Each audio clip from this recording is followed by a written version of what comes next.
강회 때 2018년도 새해에 표어를 말씀을 드렸었는데 혹시 기억하세요? 대략은 기억나시죠? 무슨 얘기였는지. 네, 맞아요. 예, 제가 얘기해 볼게요. 한번 같이 따라해 주시면 감사하겠습니다. 주님 손잡고 다시 일어서자. 네, 주님 손잡고 다시 일어서자인데 오늘 말씀의 제목이 다시 일어서자죠. 2017년도 마지막 주일이에요. 올 한 해 하나님이 함께 하시고 인도하신 은혜가 우리에게 충분하고 넘치는 줄 믿습니다. 마지막 주일을 지내면서 내년도를 생각하면서 내년도 주제 되는 말씀에 대해서 한번 같이 나누려고 오늘 본문 말씀을 선택을 했고 나누고자 합니다. 오늘 말씀은 베드로 이야기예요. 근데 성경에 읽은 말씀에 보면 베드로가 안 나와요. 성경 본문 아까 읽을 때 베드로 나왔었나요? 주보에 보시면 베드로가 없어요. 그렇죠. 시몬. 요한의 아들 시몬이 베드로죠. 그럼 뭐가 진짜 이름이죠? 시몬이 베드로의 원래 이름이에요. 그리고 그 아버지는 요한인 걸 알 수 있죠. 이 이스라엘 사람들은 성이 따로 없어요. 그래서 그 다른 사람인 걸 구분하기 위해서 아버지 이름을 붙여서 부르기도 하고 할아버지 이름도 붙여서 부르기도 하고 그것까지 다 같으면 동네 이름을 붙여서 부르기도 해요. 그렇게 구분하느라고 성경에 아버지와 할아버지와 동네 이름이랑 같이 나오는 사람들이 있는 거예요. 근데 왜 베드로는 베드로라고 그럴까요? 자기 이름이 있는데 예수님이 베드로라고 하셨어요. 그래서 그 뒤로 그를 시몬이 아닌 베드로라고 부른 거죠. 베드로 이야기를 하자면 이 제자들을 다 예수님의 12제자들을 한번 생각해 볼 필요가 있는데 왜냐하면 베드로를 흔히 예수님의 수제자라는 말로 얘기를 하거든요.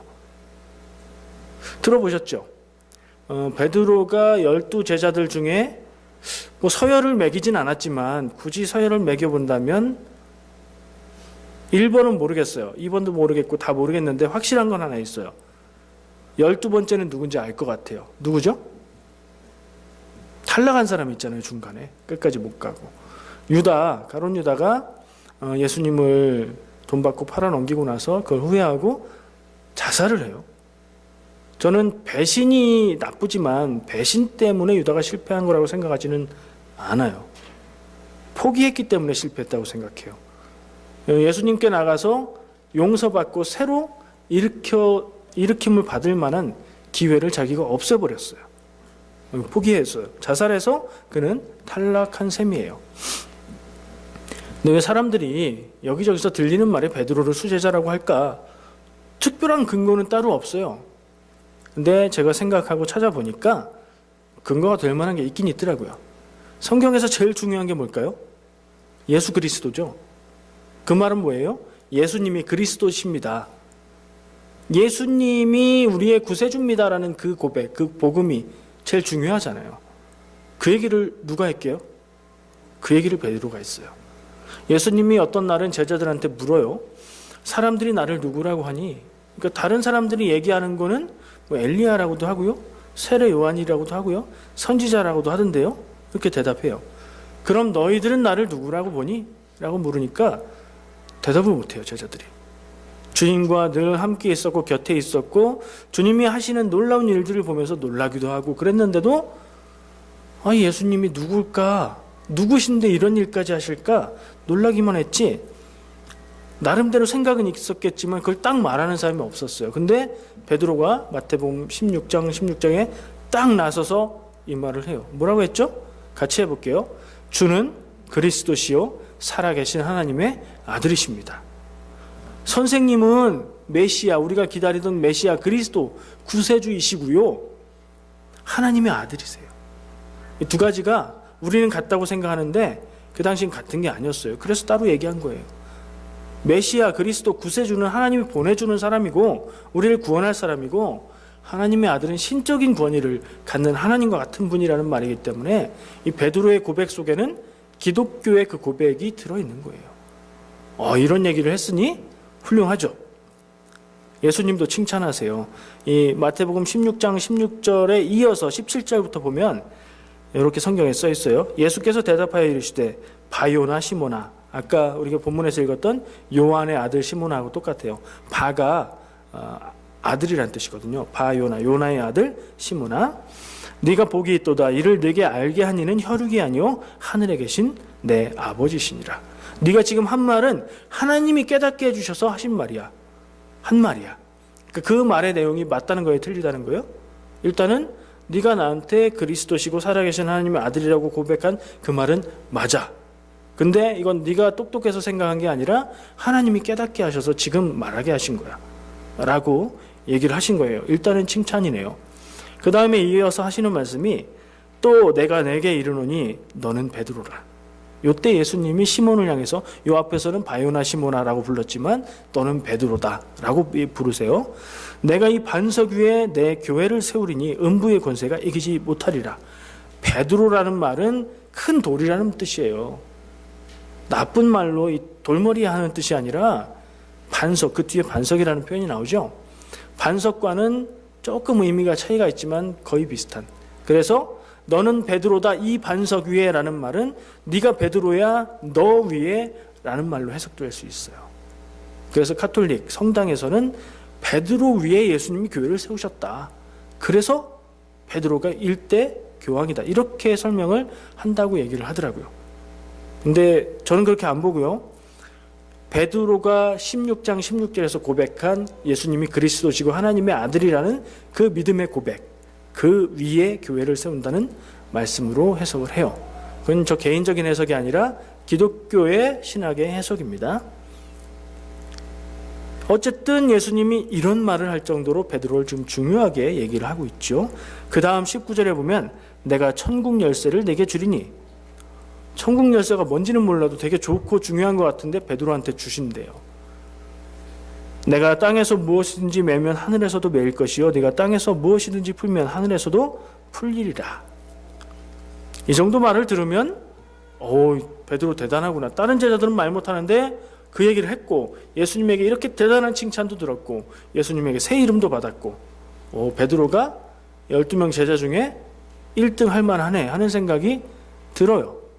그게 사실이고 초대교회 때 베드로가 교회에서 중요한 역할을 한 것도 사실이에요. 근데 그게 그렇게 확정적이고 고정적이지 않다는 생각이 들게 하는 내용이 성경에 나오는데요. 제자들끼리 길을 가다가 서로 누가 더 크냐, 네가 크냐 내가 크냐 이러면서 싸우는 내용이 복음서에 4군데나 기록이 돼 있어요. 키 크냐는 얘기 했던 건 아니겠죠. 키 큰 거는 대보면 딱 아니까. 누가 더 인격이 크냐 이런 얘기도 아니었을 거예요. 누가 더 예수님의 제자로서 예수님 앞에 제일 앞에 갈 수 있는 큰 제자냐, 혹은 예수님이 왕이 되셨을 때 그 나라의 높은 자리에 앉을 사람이 누구냐, 이걸 가지고 싸웠던 거예요. 논쟁을 했다고 했는데 아마 나야 너야 뭐 이러면서 네가 뭘 이러면서 감정도 섞이지 않았을까 생각을 해요. 심지어 이게 누가복음에는 복음서 하나인데 한 군데가 아니라 2군데에서 그런 기록을 하고 있어요. 누가복음 9장과 24절에 한 복음서에서 2군데나 제자들이 누가 더 크냐를 놓고 논쟁을 했대요. 마가복음에 가면 9장에 나오고요, 10장에 가면 비슷한 내용이 나와요. 이걸 볼 때 제자들끼리 사이가 안 좋았나? 누가 크냐가 그렇게 그 사람들한테 큰 관심이었나?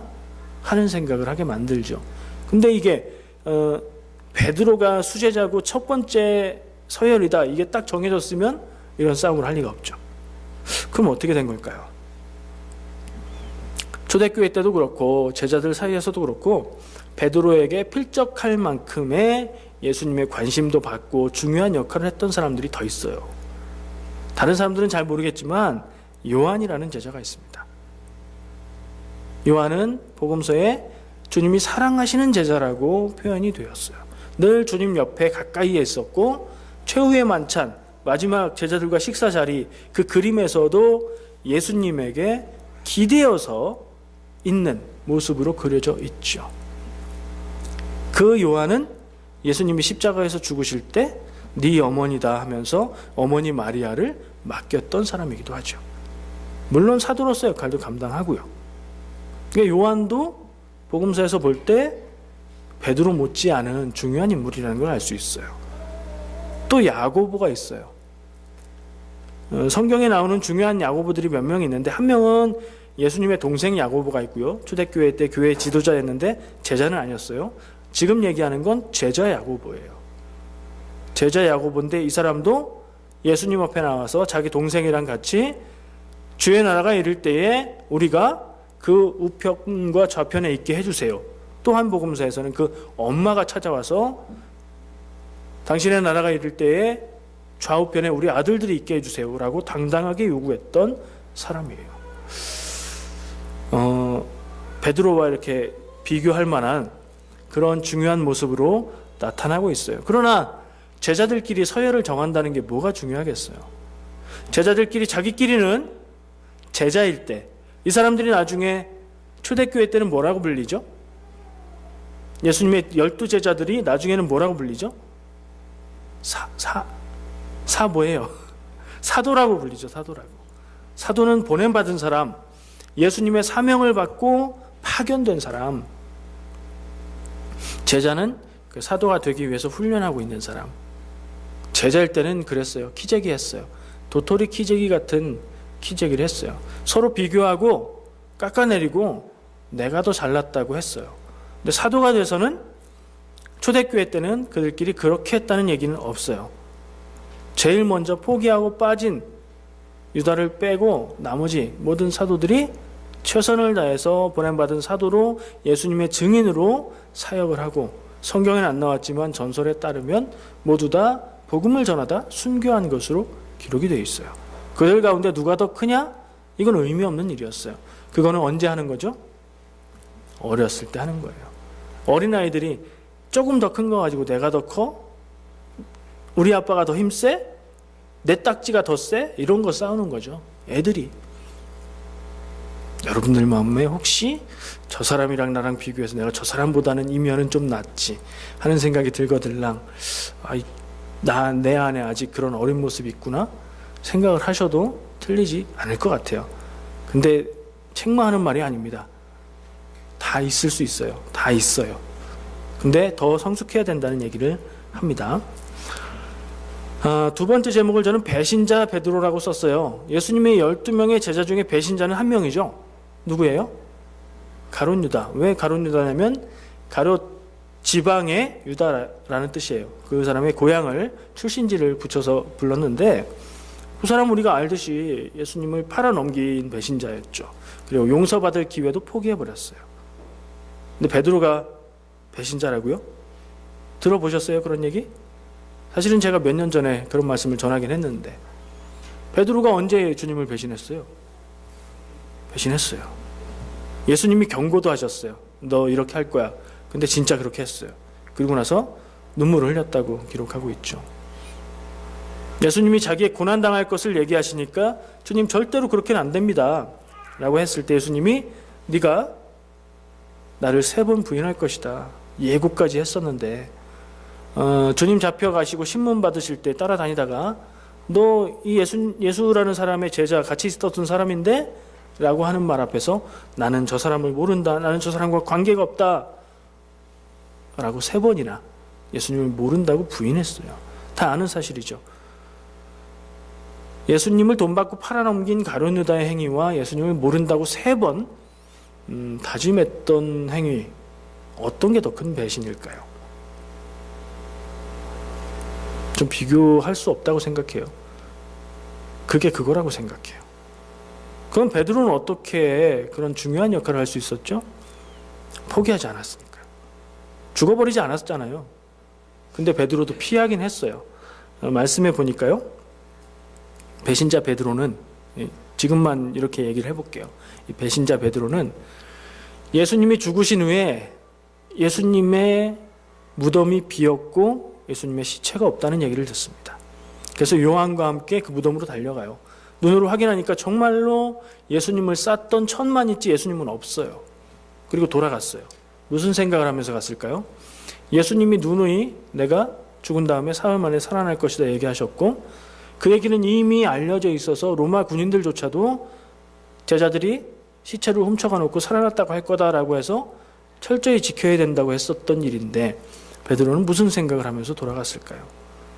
근데 베드로가 그것을 예수님이 부활하셨다고 믿었다는 내용은 없어요. 예수님이 직접 그 앞에 나타나실 때까지요. 요한복음 20장에 예수님, 부활하신 예수님이 사람들을 만나고 사람들에게 나타나고 하시는 장면이 나와요. 근데 요한복음 21장에 이상한 얘기가 나와요. 이 베드로가요, 수제자라고 생각할 수도 있고, 지금 제가 하는 말에 의하면 배신자 베드로가요, 예수님이 부활하셨다는 얘기를 들었는데 뭐라고 하냐면 나는 물고기 잡으러 가겠다. 그래요. 베드로 원래 직업이 어부였잖아요. 나는 고기 잡으러 갈래. 그랬더니 더 희한한 게 제자 몇 명이 같이 따라 나서요. 고기 잡으러 가는 거예요. 이 지금 때가 그럴 때가 아닌데 이상하지 않아요? 왜 베드로는 그때 고기 잡으러 갔을까? 옛날의 삶으로 돌아가는 것처럼 왜 그렇게 갔을까? 좀 그 장면이 좀 이상하더라고요. 왜 그랬을까 하는 생각을 가져요. 어쩌면 예수님이 부활하셨다니, 자기가 예수님을 부인하던 그때, 그리고 예수님 앞에서 내가 절대로 예수님이 고난당하고 죽지 않게 하겠습니다라고 다짐했던 그 장면이 떠올라서 민망하고 창피하고 부끄러워서 피한 것이 아닐까? 저는 개인적으로 그런 상상을 해봅니다. 그러면 좀 말이 되잖아요. 죽은 줄 알았던 예수님이 살아나셨다니, 그 예수님이 우리에게 찾아오시면 나는 얼마나 부끄러울까? 나는 도저히 만날 수가 없다 하고 피했다면 말은 좀 되죠. 그랬다는 사실을 얘기하는 건 아닙니다만 저는 그런 것 같아요.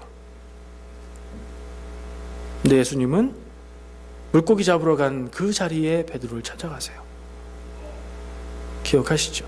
오늘 말씀에 본문으로 세 번째 이르시되 요한의 아들 시몬아 네가 나를 사랑하느냐 물으시는 세 번째 같은 질문을 하시는 이 내용이 예수님이 베드로를 찾아가서 말씀하시는 내용이에요.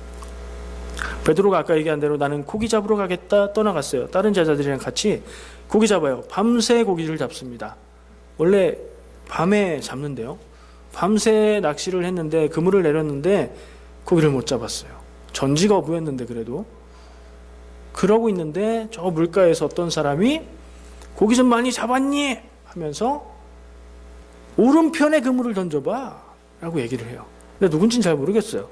뭔 소리 하는 거야 하는 생각도 들었겠지만 어쨌든 그물을 던졌어요. 오른쪽에. 어떻게 됐을까요? 그물이 거의 찢어질 만큼 고기가 많이 잡혔어요. 베드로는 무슨 생각이 들었을까요? 이거 어디서 많이 봤던 장면인데. 베드로가 예수님 처음 만날 때 어땠어요? 밤새도록 고기를 잡았지만 한 마리도 못 잡았는데 깊은 데로 가서 그물을 던져라. 예수님의 그 말씀을 듣고 선생님 말씀하시니 내가 해보겠습니다 하고 가서 그물을 던졌죠. 그때에 그물이 찢어질 만큼 고기가 많이 잡혔어요. 그때 생각이 안 났을까요? 예수님은 베드로에게 그렇게 같은 모습으로 찾아오셨네요. 그때에 같이 있던 제자들 중에 요한이, 주님이 사랑하시는 제자라는 그 요한이 그 요한인가? 아닌가? 어쨌든 요한이 주님을 알아봅니다. 먼저 주님이시다 라고 얘기를 해요. 그러니까 베드로는 물에서 고기를 잡던 그 배에서 뛰어내리면서 주님을 향해서 갑니다. 주님은 밤새 고기를 잡으면서 지쳤던 그 제자들을 위해서 아침을 차려놓고 기다리고 계십니다. 이리 와서 이걸 먹어라. 고기 잡은 거 좀 가져와봐. 생선을 구워서 주십니다.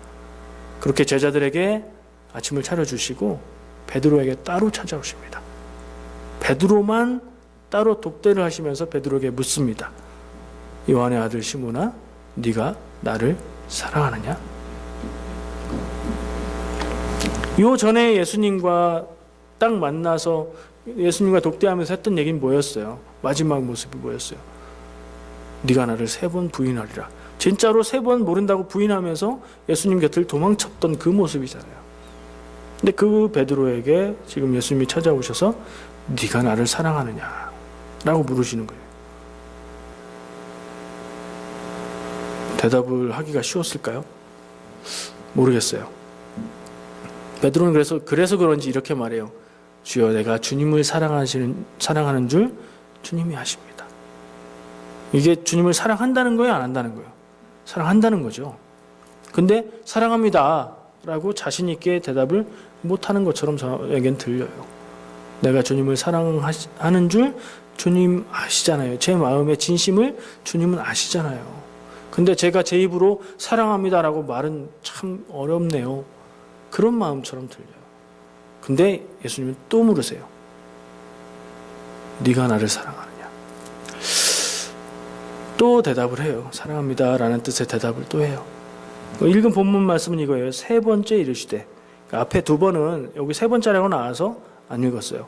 세 번째 또 물으시는 거예요. 요한의 아들 시몬아, 네가 나를 사랑하느냐? 그때에 베드로는 금방 대답 못해요. 근심하며 대답했어요. 그 마음에 아주 고통스럽고 힘들지만 자기의 진심을 내어놓는 그런 고백의 순간이죠. 똑같이 사랑한다는 고백을 했어요. 그럴 때마다 예수님은 베드로를 향해서 내 양을 먹이라, 내 양을 치라 라고 사명을 주세요. 베드로가 왜 세 번째 물으실 때 그렇게 머뭇거렸을까요? 세 번이잖아요, 세 번. 자기가 저 예수를 모른다고 부인했던 세 번. 그 세 번의 부인을 세 번의 사랑 고백으로 다시 회복시켜 주시는 거잖아요. 그러니 세 번 물으시는데 베드로가 쉽게 대답이 나왔겠어요? 마음이 아프고 부끄럽고 그렇지만 정말 진심으로 주님 제가 사랑합니다라고 표현을 했죠. 그랬더니 예수님은 내 양을 먹이라 라고 말씀하세요.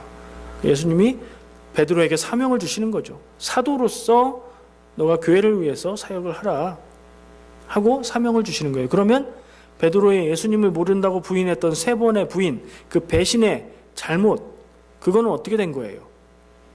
이 순간 녹아 없어지는 거죠. 이 순간 예수님은 그를 용서하시는 거죠. 예수님은 이미 용서하셨지만 그의 고백을 통해서 그 마음을 녹이시고 사명을 주시는 거죠. 다시 일어서서 사람을 낚는 어부가 되게 하겠다는 내 계획을, 내 뜻을 따라서 사역을 하자라고 사명을 주고 일으켜 주신 거죠. 이 얘기의 초점을 어디에 맞추고 싶으세요? 저는 일단 다시에 초점을 둬요. 다시. 주님 손잡고 다시 일어서자 내년도 표어에 저는 다시라는 말에 초점을 딱 둬요. 한 번 실패하고 그 다음에 다시. 한 번 잘 못하고 그 다음에 다시. 한 번 내 맘대로 하려다가 안 되고 그 다음에 주님 뜻 안에서 다시. 다시가 중요한데 이 베드로의 이야기에서 저는 다시 그렇게 훌륭한 사역자가 됐다. 성공했다. 결론은 성공했다. 여기에 초점을 두고 싶지가 않아요. 베드로도 나처럼 실수했고 실패했고 포기했다는 점, 저는 그 점이 더 크게 보여요. 우리도 그러잖아요. 예수님의 제자로 하나님의 백성으로 살아야지 다짐했는데 삶에 어려운 일이 닥쳐왔을 때 미처 그 생각도 하지 못한 채 주님의 뜻을 따라 살지 않고 내가 생각하는 대로 사람들이 이야기하는 대로 하죠. 그리고 나서 주님 뜻대로 내가 살지 못하는구나 애통해하죠.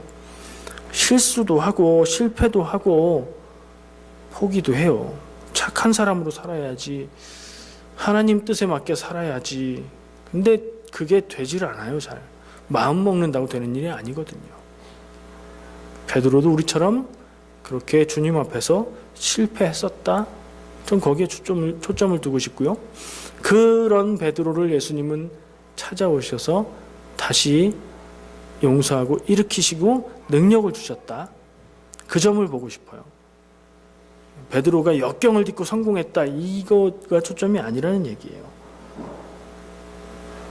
2017년이 어떠셨는지요? 2018년은 어땠으면 좋겠어요? 근데 그 생각과 마음은 2016년에서 2017년 넘어올 때도 비슷했지 않았나요? 신앙적으로 다짐도 해보고 거룩한 습관을 가져보겠다고 마음도 먹어보고 올해는 성경 통독도 해보자 생각도 해보고 올해는 이렇게도 해보고 저렇게도 해보자 했는데 오히려 더 큰 시험들이 와서 나를 무너지게 만들 때가 있죠. 실수하고 실패하고 포기했던 그 시간들이 끝이 아니게 할 수 있는 방법은 주님이 나를 찾아오셔서 세임 주시고 나를 부르실 때에 그때 주님 손잡고 일어나는 거예요. 주님 손잡는 게 중요해요. 내가 내 마음의 힘으로 나의 신념으로 나의 불굴의 의지로 다시 일어나는 거 그것도 귀하고 아름답고 훌륭한데 그렇게 하면 또 실패해요. 왜요? 전에도 내가 해서 실패했잖아요. 주님 주시는 능력으로 주님 뜻을 따라서 주님의 뜻을 먼저 구하면서 일어설 때 우리가 하나님의 능력 안에서 나에게 주신 사명을 감당하게 될 줄 믿습니다. 2017년도에 맘먹고 이루신 일도 있을 거예요. 근데 맘먹고 안 된 일도 있죠. 주님과 함께 기도하면서 주님 주시는 능력으로 다시 한번 해보시기를 축복합니다. 실패를 넘어선다는 게 이게 쉽지가 않아요. 실패한 일을 다시 한다는 건 정말 어려운 일이에요. 제가 태권도 하는 어린 아이들 테스트, 승단 심사, 승급 심사하는 걸 본 적이 있어요. 태권도 품새를 배워서 그걸 멋있게 열심히 해요. 그건 혼자 하는 거니까 연습만 열심히 하면 할 수 있죠. 근데 마지막 순서가 격파예요, 격파. 발차기로 판을 딱 깨는 거예요. 옛날에는 나무판으로 했는데 요즘엔 플라스틱 판으로 딱 끼워가지고 힘이 조절되게 정해져 있더라고요. 약한 것부터 강한 것까지. 그러니까 아이들한테 맞게 그 레벨의 판을 딱 갖다 대줘요. 그리고 발차기 하라고 거리를 정확하게 맞춰서 힘있게 자신있게 하라고 해요. 근데 그거 처음에 한 번에 딱 깨는 아이들이 거의 없어요. 한 번 발 딱 찼는데 안 깨져요. 여러분들 아이들이나 손주들이 그렇게 한다고 생각해 보세요. 막 애타실 거예요. 근데 그 아이의 마음은 어떨까요? 막 눈물 날 것 같아요. 실제로 우는 아이들도 있어요. 근데 사범님은 그래 됐어 수고했어 이러지 않아요. 자리 정확하게 잡고 발 딱 거리 다시 재고 자신 있게 힘주어서 다시 해라. 다시 하게 시켜요. 왜냐하면 그 아이가 충분히 할 수 있는 강도의 판을 대줬거든요. 근데 그 아이는 못해요. 잘 머뭇머뭇해요. 한 번 안 됐으니까. 근데 결국에는 그걸 깨게 만들어요. 그러면은 자신감을 갖게 되죠. 태권도의 좋은 점이 그거에 있다고 저는 생각해요. 정신적으로 어려움을 이기게 만드는 데 있는 것 같아요. 달리기 잘 하세요? 우리 교회에서 달리기 누가 제일 빠르실까요? 달리기 하다가 완전히 넘어져 본 적 있으세요?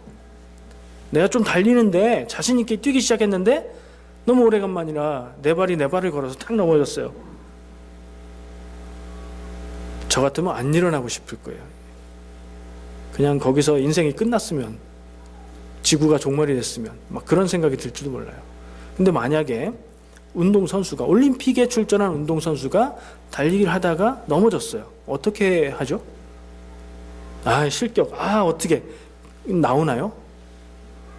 다시 일어나서 그 자리에서 최선을 다해서 다시 뛰는 게 스포츠 정신 아닐까요? 근데 그게 쉬운 일이 아니죠. 나는 1등 할 수 있는 사람인데 여기서 넘어지는 실수를 해서 1등 못하면서 다시 뛰어야 된다는 게 쉽지 않죠. 그런 생각들, 상상들을 해봐요.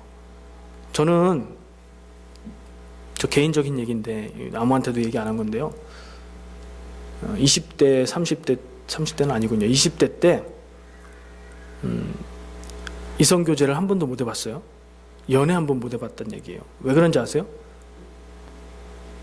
좋아하는 사람이 없었던 건 아니에요. 좋아한다는 말을 못 했어요. 왜 그랬을까요?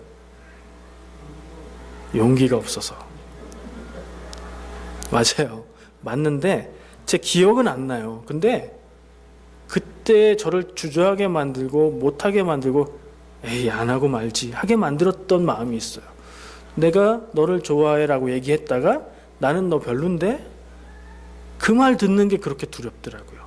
그러니까 제가 기억은 안 나지만 언젠가 좋아해 했다가 거절당한 적이 있었지 않았을까 그런 생각을 해요. 실패를 다시 도전한다는 건 정말 어려운 일이에요. 여러분들도 그런 두려운 일들이 있을 거예요. 근데 2018년에는 그게 맞는 일이고 해야 되는 일이라면 주님과 함께 해보자. 그런 얘기를 드리고 싶습니다. 주님과 함께 가고 우리가 함께 서로 기도해주면서 그렇게 갔으면 좋겠어요. 개인적으로도 우리 교회적으로도 가능하다면 2018년도에는 정말 힘있게 다시 일어섰으면 좋겠고, 그게 허락이 안 된다면 우리가 한 해 동안 이런 생각들을 깊이 하면서 하나님의 때가 이르면 그때에는 힘있게 다시 일어날 수 있는 준비를 하는 그런 한 해가 되었으면 좋겠습니다. 기도하겠습니다. 사랑해 주님 감사합니다. 우리가 이 시간 예배하며 말씀 가운데에 우리 마음에 들려주시는 이야기를